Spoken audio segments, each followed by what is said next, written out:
I'm doing my first, like, as a director, this TV show that I'm about to pop into in the next couple of weeks.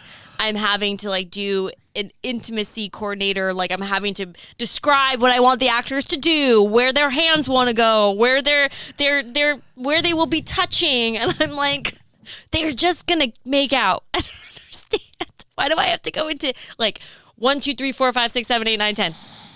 This is what I need. As a dude. It's pretty hard. As a dude, you see my face. Now, as a chick, is your face relating to my face? I mean, yeah, like, yes. Because you're cool. The first, and when I say cool, two things. Mm-hmm. My first scene ever, I got to do a drama, and it was with a woman who eventually became a Real Housewife of Beverly Hills. Okay.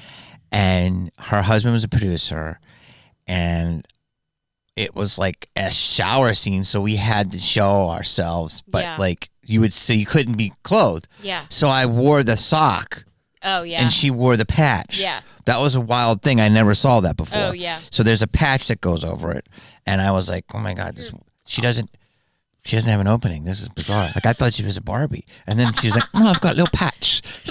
I got a little patch there. So then during the thing, I was just like, hold her, and we would just kiss. That was it. Yeah. And then the sock, like, it didn't really work. I know, it doesn't work. No, thank you. And then she goes, it's fine, darling. You're fine.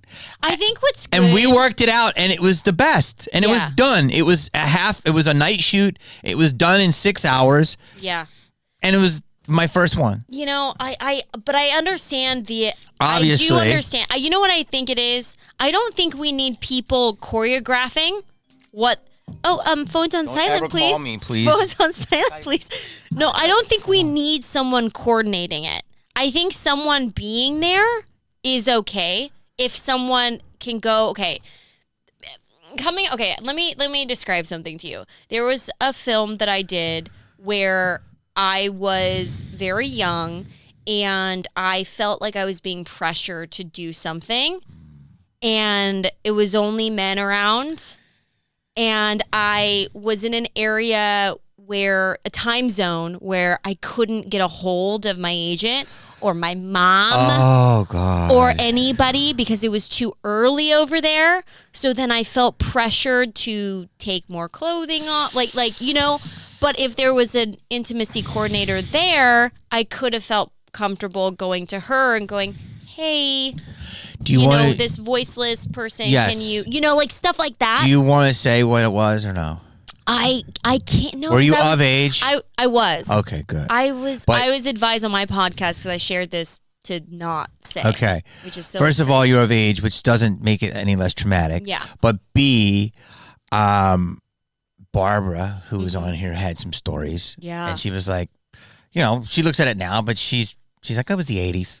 You know what I mean? Yeah. But, which isn't no great. She's so chill, and you're chill too, but doesn't make it right. See, that I can't imagine. Yeah. I can't imagine being this young, beautiful ingenue and a bunch of fucking, that's creepy. Yeah. It felt, so you felt like they were creepy. And you're in a position. Were they creepy? Was it a studio movie or indie? It was a studio movie. Oh, God. And you're in a position where, scary. They're going to replace you. Yes.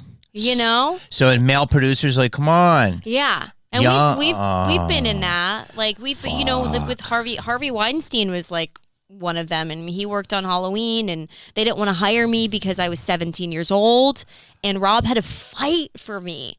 And I remember Harvey came to set during the reshoots, and he came into the trailer.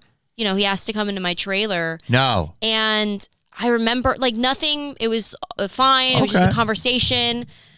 But I also, I don't know at that age. Like, I don't know, you know.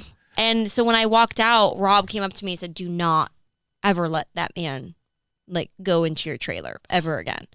And I didn't know why. I didn't know whatever. But, you know, Rob and I had a really amazing relationship. So, but, you just don't know. You're so gullible. You're just like, okay, you're this guy runs a studio and not just the studio, the most tastemaker in town, where the A+, go. Not just people that are movie stars, box office, but it's I'm persnickety taste. Yeah. They all sucked his ass. Yeah. And every there's a lot of stories, obviously, who slept, who didn't sleep, who got the role, who didn't get the role. But you're such a target because you're so trusting and you're so sweet and you're this ball of energy. Like, hey, Harvey, come on in. You want the Twizzler? And he's like, hey, what are you doing? You want this role? Hey, come on over here. I got to go to the bedroom. Keep the door open. All right, so we'll talk with the door open. Okay, that's like multitasking. Okay. And he's like, yeah, let me see that Twizzler. I mean, fuck. I can see you doing that. I know, 100%. And he's like, you're 17. I was a little old. All right. I mean, come on. Dude. Like, come on. Completely. I mean, I told you about that other movie that was like right before this. No, that's horrible. Yeah. So That's I was at horrible. that age. And it was also like one of my those sets were one of my first two, they were my first two sets without my parents.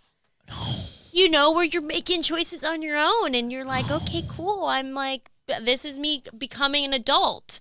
No. I'm not going to college. I'm going to continue my movie career that I started at 7 years old. And what have I been taught as a kid? Listen, hit your mark, cry on cue. That's it. That's all you got to do. That's all you need to do. Hit your mark, look at that camera, cry. That's it. Next. So, of course, That's what they told you to do? Yeah.